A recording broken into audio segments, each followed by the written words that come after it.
ఇచ్చినటువంటి మీ అధికారులు ఐఏఎస్ అలాగే ఐపీఎస్ గ్రూప్ 1 సర్వీసుల అధికారులు ఎక్కడికి పోతారు మీరు? నేను అడుగుతా ఉన్నా, ఎక్కడికి పోతారు మీరు అని అడుగుతా ఉన్నా. అలాగే పరమేశ్వర్ రెడ్డి తిరుపతి ఎస్పీ, ఎక్కడికి పోతావు నువ్వు? తిరుపతి ఎస్పీ పరమేశ్వర్ రెడ్డి జగన్మోహన్ రెడ్డి ఇప్పుడు కాపాడుతున్నాడు, తర్వాత ఇంటికి వెళ్ళిపోతాడు. నిన్నెవడు కాపాడుతాడు? కాబట్టి మిగతా అధికారులు కూడా ఆలోచన చేయాలి, కలెక్టర్లందరిలో ఆలోచన చేయాలి, ఎస్పీలందరూ ఆలోచన చేయాలి, ఏఎస్పీలు, ఏసీపీలు, డిఎస్పీలు, సిఐలు. ఎన్నికల కోడ్ ఇంకొక 10 రోజుల్లో రాబోతా ఉంది. మీరు అధికారంలో ఉన్నటువంటి జగన్మోహన్ రెడ్డి చెప్పాడని పిచ్చ పిచ్చ యాశాలు గనక వేస్తే మీరు జైలుకి వెళ్ళటం ఖాయం, సర్వీస్ నుంచి రిమూవ్ అవటం ఖాయం, మీ సర్వీసు రికార్డుని మరకలు అంటించుకోవటం ఖాయం. ఖచ్చితంగా ఇక్కడి నుంచి వాళ్ళు ట్రాన్స్ఫర్ అయినా ఎక్కడికి పోరు.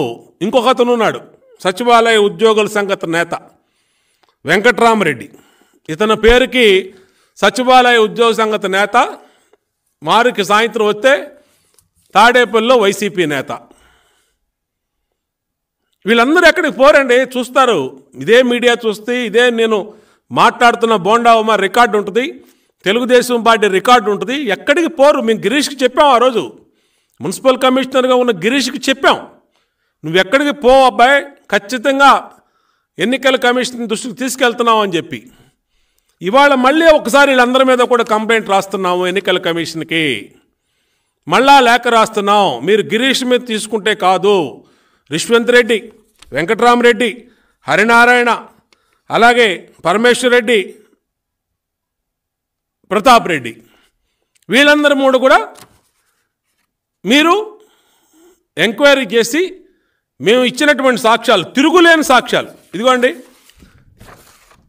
5వ తరగతి చదివినోడికి కౌన్సిలర్, తిరుపతి కౌన్సిలర్కి గ్రాడ్యుయేట్ ఎమ్మెల్సీ ఓటు ఇచ్చారండి. గ్రాడ్యుయేట్ ఎమ్మెల్సీ ఓటు ఎలా వచ్చిందండి ఇతనికి? అంటే వైసీపీ తనకు అవసరమైతే ఇతను ఎమ్మెల్సీ కార్పొరేషన్ ఎలక్షన్లో పోటీ చేసినప్పుడు అతని డిక్లరేషన్లో నేను 5వ తరగతి వరకే చదువుకున్నాను అని ఇచ్చాడు. ఎమ్మెల్సీ ఎన్నికలు వచ్చేటప్పుడు గ్రాడ్యుయేట్ ఓటు వచ్చింది. ఎట్లా సాధ్యం ఇది? అంటే జగన్మోహన్ రెడ్డి తాను ఎలా చదువుకున్నాడో వీళ్ళ కూడా అలాగే దొంగ ఓట్లు, నాన్ గ్రాడ్యుయేట్స్ కూడా గ్రాడ్యుయేషన్ ఓట్లు ఇచ్చారు. అయినా సరే 108 నియోజకవర్గాల్లో గ్రాడ్యుయేట్ ఎన్నికలు జరిగితే తెలుగుదేశం పార్టీ 3 ఎమ్మెల్సీలని బ్రహ్మాండంగా గెలిచాం గ్రాడ్యుయేట్ ఎన్నికల్లో. కాబట్టి ఇష్టం వచ్చిన విధంగా మంత్రి రివ్యూ చేస్తూ ఉంది, ఎన్ని ఓట్లు ఉన్నాయి, ఎంత పంచారు మన జిల్లాలో, అనంతపురం ఉషశ్రీ. ఎన్నిటిని కూడా ఎన్నికల కమిషన్ దృష్టికి తీసుకెళ్తున్నాం, ఆల్రెడీ తీసుకెళ్ళాం. మేము స్టేట్ ఎలక్షన్ కమిషన్ మీనాన్ని కలిసాం, అలాగే మా జాతీయ అధ్యక్షులు ఢిల్లీ వెళ్ళి ప్రధాన ఎన్నికల కమిషన్ గారిని కలిశారు. మళ్ళీ అచ్చెన్నాయుడు గారు, మేము అందరం ఒక టీం వెళ్ళి మళ్ళీ ఢిల్లీలో మళ్ళీ రిప్రజెంట్ చేసి వచ్చాం, మళ్ళీ కంప్లైంట్ చేసి వచ్చాం. ఈరోజు కూడా చెప్తా ఉన్నాం, 22వ తారీఖు ఓటర్ లిస్టు రాబోతా ఉంది. దొంగ ఓట్లతో జగన్మోహన్ రెడ్డి గెలవాలని చూస్తున్నాడు. ప్రజాబలం పోయింది జగన్మోహన్ రెడ్డికి. ప్రజలు చిత్కరించుకుంటున్నారు.